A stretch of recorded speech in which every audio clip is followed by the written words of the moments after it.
C'est un imprévu. Des questions que Mme Colonna, avec M. Lamamra, fasse la conférence de presse avec les journalistes.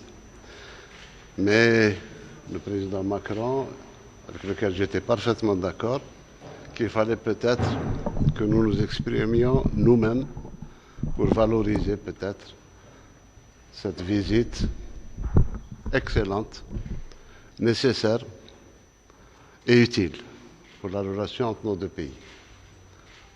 Je pense, de mon point de vue, que c'est une réussite, c'est une visite très réussie qui a remis beaucoup de choses à leur place et qui a permis un rapprochement qui n'aurait pas été possible si il n'y avait pas la personnalité même du président Macron. Et je le remercie de cette visite. Merci, Monsieur le Président.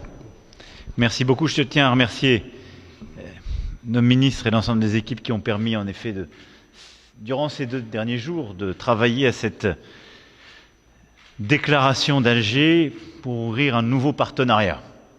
Et je veux ici remercier l'ensemble de vos ministres présents et remercier les ministres parlementaires et l'ensemble de la délégation qui m'accompagne, dont vous m'avez dit vous-même, Monsieur le Président, à quel point vous aviez apprécié la qualité et la diversité. Nous avons passé à vos côtés ces derniers jours des moments forts, émouvants, mais où nous avons, je le crois comme vous, bâti aussi les fondements de ce qui est à venir. Nous avons complété des dispositifs déjà existants par un haut conseil que nous tiendrons l'un et l'autre et qui nous permettra de suivre la relation, son évolution. Nous avons pour la première fois de notre histoire hier tenu une réunion avec les chefs d'état-major des armées et directeurs compétents sur les questions de sécurité et les questions militaires qui étaient, je crois, extrêmement importantes pour nos deux pays, notre coopération à la fois régionale et mondiale. Et nous avons, à travers cette déclaration, jeté aussi les bases sur plusieurs questions d'une coopération nouvelle, sur les questions de mémoire, ô combien importantes, en décidant pour la première fois de notre histoire, là aussi, de mandater ensemble des historiens, mais surtout ensemble d'ouvrir, de restituer les archives, de traiter, et c'est évoqué dans la déclaration, tous les sujets sensibles de part et d'autre. Tous les sujets sensibles, sans tabou, et nous en tirerons les conséquences sur la base d'un travail scientifique. Nous avons aussi décidé sur le plan économique, sur le plan de la technologie, de l'innovation, de l'énergie, de la culture, du sport et de tant d'autres sujets, de bâtir là aussi ce nouveau partenariat pour la jeunesse. La relation n'est pas simplement une relation bilatérale comme les autres, c'est une relation d'intimité profonde, et pour l'Algérie, et pour la France, et pour nos deux pays. Donc merci, Président, de tout ce travail, de ce que nous signons aujourd'hui, mais maintenant de tout ce que nous ferons ensemble. Je te remercie. Merci, Président. C'est bonne parole. Merci à toi.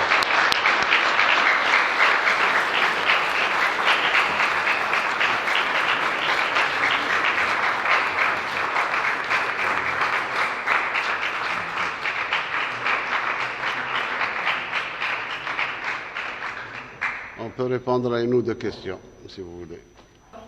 Monsieur le Président, le rôle de l'agence de presse, ma question s'adresse particulièrement à M. Tebboune. Peut-on considérer qu'aujourd'hui, nous entrons dans une nouvelle ère des relations franco-algériennes, 60 ans après l'indépendance de notre pays?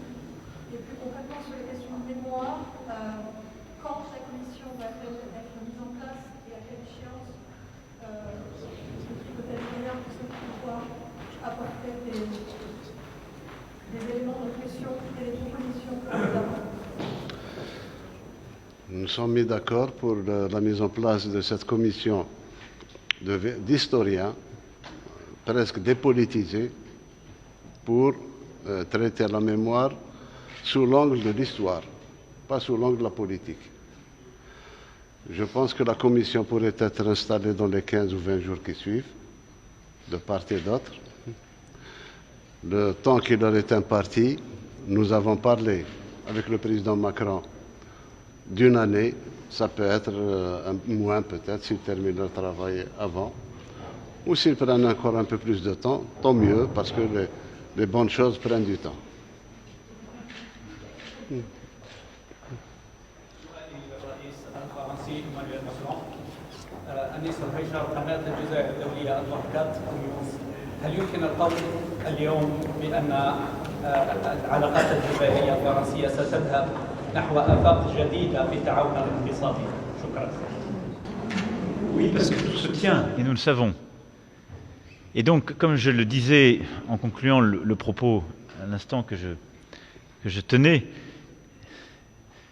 la relation qu'il y a entre nous est une relation d'intimité. Et donc, quand parfois il y a des malentendus, ces malentendus prennent des proportions il n'y a pas entre deux pays totalement étrangers, l'un à l'autre. Et donc la volonté qui est la nôtre, ce que nous scellons aujourd'hui, ce sur quoi nous allons travailler, et avec nous, toutes celles et ceux qui sont dans cette pièce, c'est d'œuvrer à ce que l'intimité se renforce en ayant un dialogue permanent sur tous les sujets.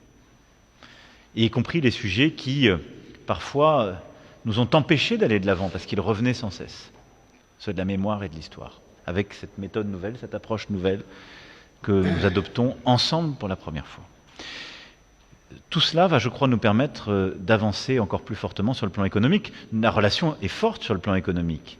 Elle a, ces dernières années, été marquée par plusieurs initiatives, et il y en a plusieurs artisans dans cette salle, où nous avons avancé, construit ensemble des usines, lancé de nouveaux projets.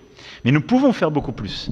Et donc nous avons décidé, en matière de recherche, en matière d'énergie, en matière de terres et de matériaux rares, en matière d'industrie, en matière de nouvelles technologies, en matière d'industrie culturelle et créative, pour n'en citer que quelques-unes, des chantiers dont certains, là, sont complètement inédits. Et pour cela, on va œuvrer sur la formation de talents, ensemble, sur la construction de projets communs, et sur des partenariats parfois de gouvernement à gouvernement, d'autres fois entre les acteurs eux-mêmes, et aussi l'amélioration de nos circuits de financement et de nos capacités dans la durée à financer ces projets ou ces secteurs. Je ne suis pas exhaustif, mais donc oui, je pense que nous avons au cœur de ce pacte et de ce partenariat, je crois, beaucoup de choses, d'un renouvellement profond et d'un renforcement de la relation économique. Et je pense que c'est une chance pour nos deux pays. Nos deux pays. Et les échanges que j'ai eus hier avec les entrepreneurs l'ont bien montré. C'est une chance pour la France, pour sa diaspora, et c'est une chance pour l'Algérie, sa jeunesse, ses entrepreneurs, et aussi pour nos capacités à, ensemble, travailler sur des marchés d'avenir, comme le marché africain, où je pense qu'on peut beaucoup, là aussi, beaucoup faire ensemble. Donc ça va au-delà de la simple relation bilatérale. J'ajouterai autre chose, c'est que nous nous sommes entendus sur l'avenir qui nous concerne tous les deux. La France, en tant que première puissance européenne, membre du Conseil de sécurité, très influente, et l'Algérie, l'une des premières puissances africaines. Nous allons agir ensemble dans beaucoup de domaines, en dehors de l'Algérie et de la France, dans l'intérêt de l'Afrique, que nous défendons toujours, défendons les intérêts de l'Afrique. La France est assez proche de l'Afrique aussi. Je pense que ce rapprochement va nous permettre d'aller très très loin. Et vous aurez noté, en tout cas la presse algérienne l'a noté, c'est la première fois depuis l'indépendance de l'Algérie qu'une réunion s'est faite avec la présence des deux présidents et tous les services de sécurité concernés, y compris l'armée, des deux côtés. C'est une première, ça augure d'une action commune dans l'intérêt de notre environnement géopolitique. Merci beaucoup. Merci.